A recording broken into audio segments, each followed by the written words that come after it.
7 long years भाई साहब, 7 साल लगे and finally we got it. तो कैसे हो my champions of the world, मैं हूँ 3DX एंड आप हैप्पी कि 7 साल के बाद फाइनली जो हमें चीज़ देखने को मिलनी चाहिए थी वो मिली।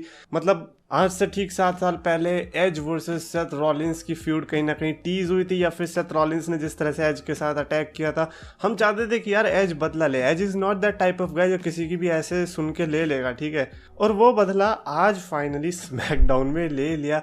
आज की स्मैकडाउन जो 2 मेजर फ्यूड्स है ना, Edge and Seth Rollins and Roman Reigns and John Cena की, वाज द बेस लाइन। भाई क्या ही मस्त थी। ऑल्सो सीएम पंक के बारे में भी बात करेंगे, जो कि मैंने बताया था कि AEW रैम्पेज देखने वालों, अच्छा मेरे को नहीं पता था कि स्मैकडाउन और रैम्पेज का टाइम अलग अलग होने वाला है, बट एनीवेज मैं तो लेट उठा था, मैंने शुरुआती रैम्पेज से करी। एंड सबसे बढ़िया बात जो मेरे को AEW की लगी वो ये कि इन्होंने सीएम पंक को स्टार्टिंग में ही दे दिया। नाउ भाई जिस तरह की स्टार्टिंग में सीएम पंक की चैंट्स लग रही थी ना, मेरे को ये था कि भले ही अब कुछ भी हो सीएम पंक को तो आना पड़ेगा इसी मोमेंट ऑफ टाइम में, बिकॉज वो ना सुनने के मूड में आए ही नहीं थे। मुझे लगता है किसी और की एंट्रेंस होती शायद वहां पर दंगे वंगे हो जाने थे एक्चुअली में, क्योंकि ये तो शिकागो था, उनका होम टाउन भी था, तो हो सकता था।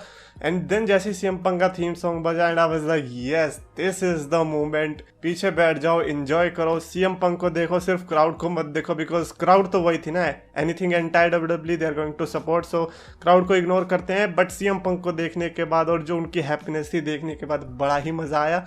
एंड मैं पहली बार देख रहा था कि 10,000 से ज्यादा subscribers of WhatCulture and WrestleTalk were cheering in happiness and the reason was CM Punk. एक बंदा तो रो भी रहा था, वो पक्का मेल्जर का भी फैन होगा, एल्वरेस का भी होगा, सबका फैन होगा वो। बट खैर सीएम पंक की नई merchandise, but with that same old theme song. यार थीम सॉन्ग तो बदलना ही नहीं चाहिए, मतलब वो थीम सॉन्ग एक पहचान बन चुकी है अब सीएम पंक की, तो मुझे लगता नहीं वो चेंज होना भी चाहिए या होगा भी। एंड सबसे बढ़िया बात मेरे को ये लगी कि उनके प्रोमो में सब अनस्क्रिप्टेड था एज ही सेड, और स्टार्टिंग जो ब्रिट बेकर से करी वॉज गुड, कि आते उन्होंने किसी एक सुपरस्टार को ओवर किया जिन्हें उन्हें लगता है कि हाँ होना चाहिए था। एंड डू यू थिंक कि जो ऑडियंस थी वो तब खुश हुई जब सीएम पंक की रिटर्न हुई? I don't think so. I think जो सबसे ज़्यादा खुश हुई जब उनकी चड्डी गीली हो गई वो तब जब सीएम पंक ने WWE के बारे में इनडायरेक्टली ये बताया कि मैं उस कंपनी में कैसे जा सकता था जिसने मुझे बीमार किया, समथिंग लाइक दैट, राइट। तो उस टाइम पर भाई लोग खुश हो गए, उन्होंने कहा हाँ WWE की बेइज्जती हो गई, ये है हमारा AEW का superstar. But in general I think all elite wrestling के लिए सबसे बड़ा मूवमेंट था John Moxley and CM Punk. अगर मेरे को रेट करना हो कि सबसे बड़ा मूवमेंट कौन सा था, आई थिंक मैं सीएम पंक के साथ जाना चाहूंगा। हालांकि Jon Moxley was as powerful as this, but let's go with Punk. And एक चीज मेरे को बेकार लगी, वो ये कि सीएम पंक ने कहा कि वो हेल्प करने आए हैं डार्बी एलन को। व्हाट? हेल्प करने आए हो भाई? रेसलर हो कि हेल्पिंग मैन हो? ये UFC नहीं है कि तुम दूसरे सुपरस्टार के विक्ट्री रिकॉर्ड में हेल्प करोगे, ये रेसलिंग है भाई। बट खैर पीपल विल बी एक्साइटेड कि क्या होने वाला है। एंड जैसे ही ये सेगमेंट खत्म हुआ मैं स्विच हो गया स्मैकडाउन में, बिकॉज मेरे को तो सिर्फ सीएम पंक के लिए देखना था। एंड थैंक गॉड उन्होंने सिर्फ सीएम पंक का स्टार्टिंग में ही दिखा दिया, तो मेरे को ज्यादा मेहनत नहीं करनी पड़ी ना। स्मैकडाउन की तरफ बढ़ते हैं। एज एंड सेथ रॉलिंस के सेगमेंट से शुरुआत हुई जिसमें एज ने प्रोमो कट किया, देन बाद में इवेंचुअली सेथ रॉलिंस आते हैं, वो अपना प्रोमो कट करते हैं। एंड उनके ऊपर जो गिरता है मुझे नहीं पता क्या है, वो टट्टी तो नहीं है खाली टट्टी कहाँ से होगी। जो भी था देखकर अच्छा लगा। वो बदला जो ब्रीफ केस वाला था 2014 में, उसका बदला एज ने फाइनली ले लिया। Now it comes to SummerSlam match, because Seth Rollins इस समय कॉन्फिडेंट नहीं रख सकते, क्योंकि जो उनका कॉन्फिडेंस था वो पूरा जीरो कर दिया है। गुस्से में भले ही है पर सबसे बुरे डिसीजन गुस्से में लेते हैं। सो आई कैन सी के सेथ रॉलिंस यहाँ पर हार सकते हैं, but overall it was a great segment. And speaking of great segment, main event में आया Roman Reigns and John Cena का promo battle one more time face to face. And इस सेगमेंट ने मेरी एक जो सोच थी वो बदल दी। वो ये कि जब मैं पहले सोचता था कि यार एक फ्यूड ना थोड़ी लंबी होनी चाहिए तभी अच्छी होती है, जरूरी नहीं है। अगर एक फ्यूड में कम सेगमेंट्स देखने को मिले लेकिन स्ट्रॉन्ग सेगमेंट्स हो तो भी अच्छी होती है। रोमन रेंस एंड जॉन सीना के केस में ऐसा ही हुआ, कम सेगमेंट्स थे, ज़्यादा टाइम भी नहीं मिला था इस फ्यूड के लिए, क्योंकि कंसीडर करें कि ये टॉप स्टार्स के बीच बैटल है तो ज़्यादा टाइम मिलना चाहिए था, बट नहीं मिला। बट बावजूद इसके we are excited as hell for SummerSlam 2021 main event. Of course Sasha Banks बुरा मानेंगी, but this has to be the main event because stakes high कर दिया। लास वेगस में मैच है तो रोमन रेंस ने कहा ठीक है, बिकॉज जॉन सीना का जो नया डायलॉग है ना 1 2 3, ये तो कमाल का है। मतलब मुझे तो लगता है पूरे समर स्लैम में 1 2 3 वैसे ही होने वाला है। And this was crazy, just like 2016 में हुआ था ना बीट अप जॉन सीना वाला नारा निकला था, वैसे इस बार 1 2 3 निकला, बट इस बार जॉन सीना के फेवर में।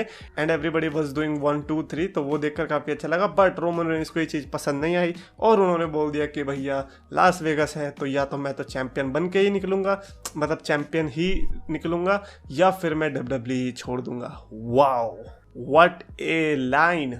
ना ये लाइन ऐसी थी जिसने डिस्ट्रॉय कर दिया समर स्लैम का मेन इवेंट और बना भी दिया, बिकॉज स्टेक तो है ही, बट वी ऑल नो कि जॉन सीना और रोमन रेंस में से अगर कोई लॉन्ग टर्म रहने वाला है तो वो रोमन रेंस है। तो कहीं ना कहीं स्पॉइलर भी मिल चुका है, but never say never when you are John Cena fan. आप एक्सपेक्ट कर सकते हो कि क्या पता जॉन सीना जीत जाए and he is Roman Reigns, वो कुछ ना कुछ करके। सी द थिंग इज, हुआ क्या है कि SummerSlam 21 needs to be special, because social media पे यही चल रहा है, सीएम पंक के आते ही वो खुश नहीं है ना, उन्हें ये नहीं है कि सीएम पंक आ गया, उन्हें ये है कि अब विंस मैकमैन काउंटर कैसे करेगा समर स्लैम में। उनका यही है। जब वर्ल्ड वॉर 2 खत्म हुआ था तब उनका यही था कि अच्छा वर्ल्ड वॉर 2 तो खत्म हो गया, अब ये बताओ कि वर्ल्ड वॉर 3 में विंस मैकमैन कैसे बुक करेगा। तो प्रेशर कहीं ना कहीं है विंस मैकमैन के ऊपर। एंड आई थिंक मैंने कहीं तो पढ़ा था भी, स्टेफनी मैकमैन ने कहा कि हम सरप्राइजेस भी पुल करने वाले हैं। एंड ये चीज़ नहीं बोलनी चाहिए। मैं ये WWE से दरखास्त करूंगा कि कभी भी पहले कुछ भी मत बताओ, क्योंकि जो आपके सरप्राइजेस होते हैं वो हमारे लिए फुस्सी बम होते हैं, और जो आप फुस्सी बम की तरह ले आते हैं वो सरप्राइज बन जाते हैं। वो पता नहीं क्या है ये चीज़ है। अब इतना हाइप कर दिया है तो समर स्लैम 21 पे इतनी नजरें होने वाली है, और मैंने भी स्टिपुलेशन सोच लिए जो कि अगली वीडियो में पता चलेगी कि समर स्लैम में मैं Roman Reigns versus John Cena के मैच में क्या स्टिपुलेशन रखने वाला हूँ। Anyways, what are your thoughts on CM Punk's return? Are you guys happy और नहीं? ये तो नहीं पूछना चाहिए बिकॉज हैप्पी तो हर कोई है। मैं ये जानना चाहूँगा कि नाउ आप किस चीज़ के लिए एक्साइटेड हो फॉर सीएम पंक?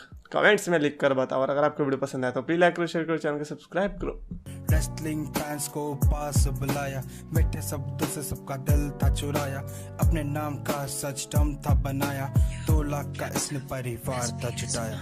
पर समय की मार है, ये मेहनत की हार है, ये खुद को बदलना तो मेरे शब्दों के विचार है। अफसोस है कि आज सबने इसको भुलाया, फ्राइडेज को इसने RKO था लगाया, फ्राइडेज को इसने RKO